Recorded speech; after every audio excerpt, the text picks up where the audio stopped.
Let's get right into it. You've probably met someone who argues with absolute confidence. But when you really listen, nothing they say makes sense. They're loud, certain, emotional, and completely wrong. And while it's easy to label that as arrogance, psychology suggests something deeper. Some of these behaviors may be signs of extremely low cognitive ability. This video breaks down the science-backed patterns psychologists consistently observe in people with very low intelligence. Signs that have nothing to do with grades or education, but everything to do with how someone thinks. Let's start with one of the most famous effects in psychology, the Dunning-Kruger effect. This happens when someone with low ability dramatically overestimates their skill. They don't know enough to understand how much they don't know. And because their mind lacks the tools to evaluate their own reasoning, they confuse confidence with competence. So they speak boldly, argue loudly, and insist they're right, even when evidence, logic, and reality are screaming the opposite. If you've ever tried debating someone who doesn't understand the topic, yet insists they're the expert, you weren't dealing with confidence. You were dealing with the cognitive blind spot created by low IQ. Next, let's talk about curiosity. One of the strongest indicators of high intelligence is a natural hunger to learn, to ask questions, explore ideas, and understand how things work. But people with low IQ rarely show curiosity. They avoid new ideas because learning requires effort and flexibility, and effort reveals their limitations. You'll see them reject information instantly. They get bored quickly. They stick to what's familiar. To them, learning isn't exciting, it's threatening, because every new fact risks exposing a gap in their understanding. Now for one of the clearest patterns, black and white thinking. Low IQ individuals often see everything in extremes. Something is either 100% right or 100% wrong. People are either good or bad. Opinions are either acceptable or offensive. Psychologists call this cognitive rigidity, the inability to think flexibly.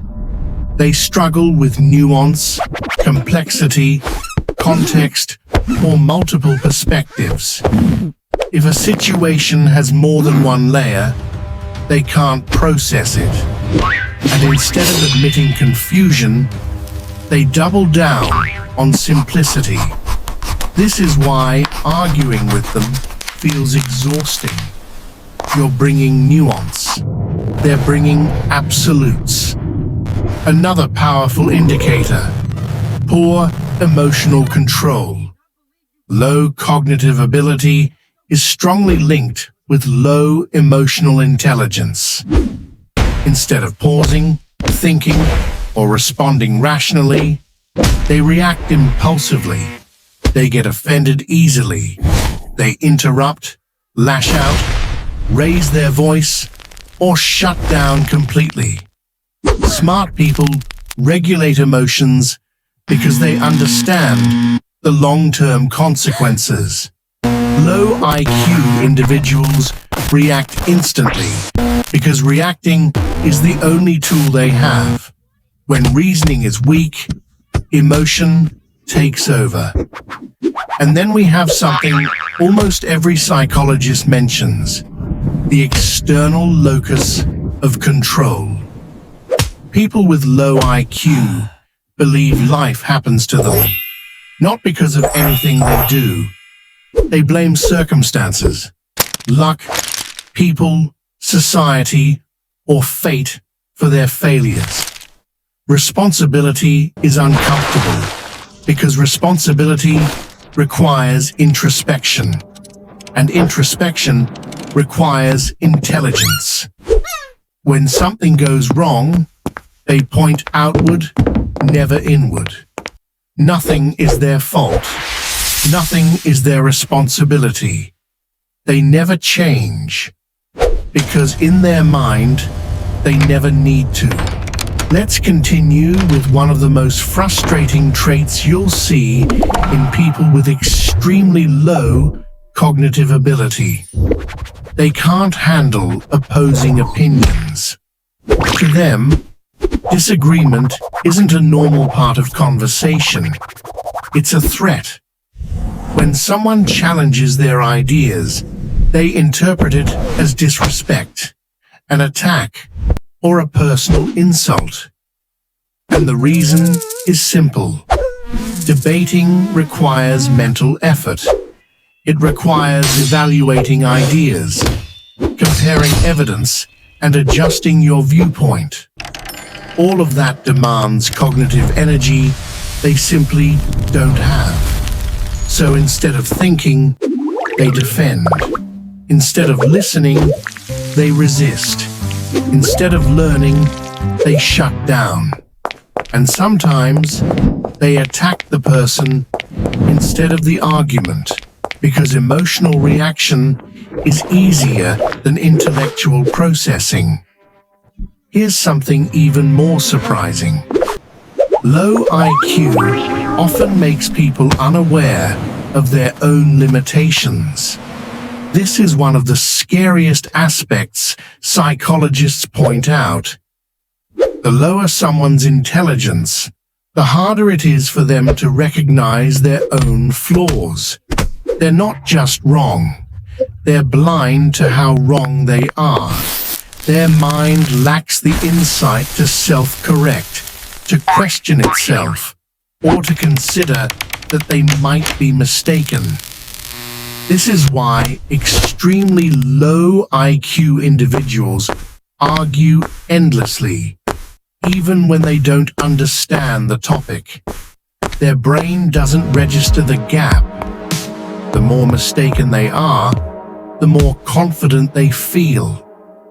And let's talk about one more behavior that shows up consistently: inability to connect cause and effect.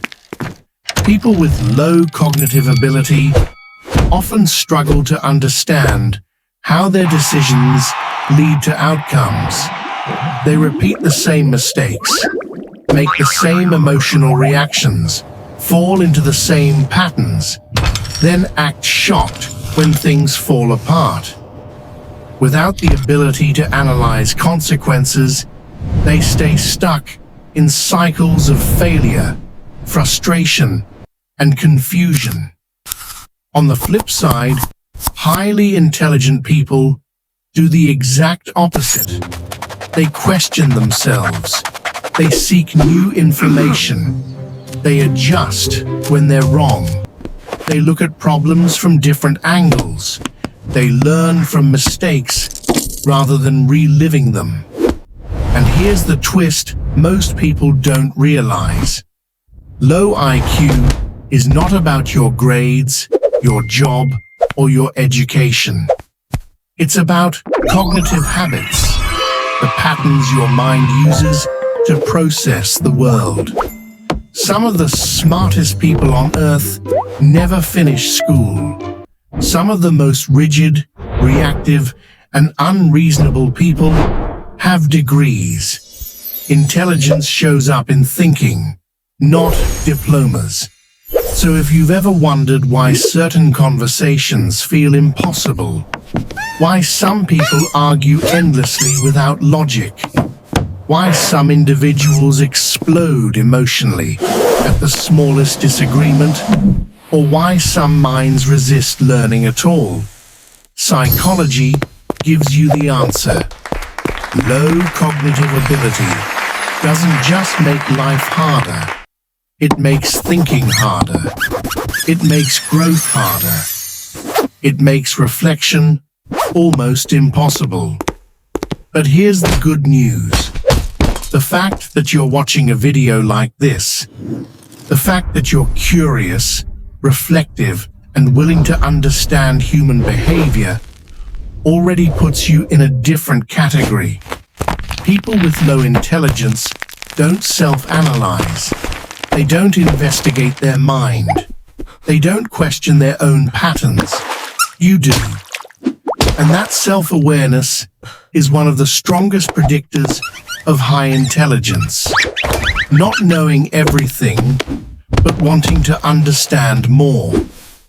So the next time you meet someone who argues confidently but makes no sense, remember, you're not seeing arrogance.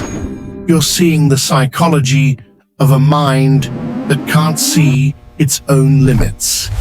If you enjoy understanding the hidden patterns behind human behavior, make sure to subscribe, because the next video might explain another part of yourself or someone else that finally makes sense.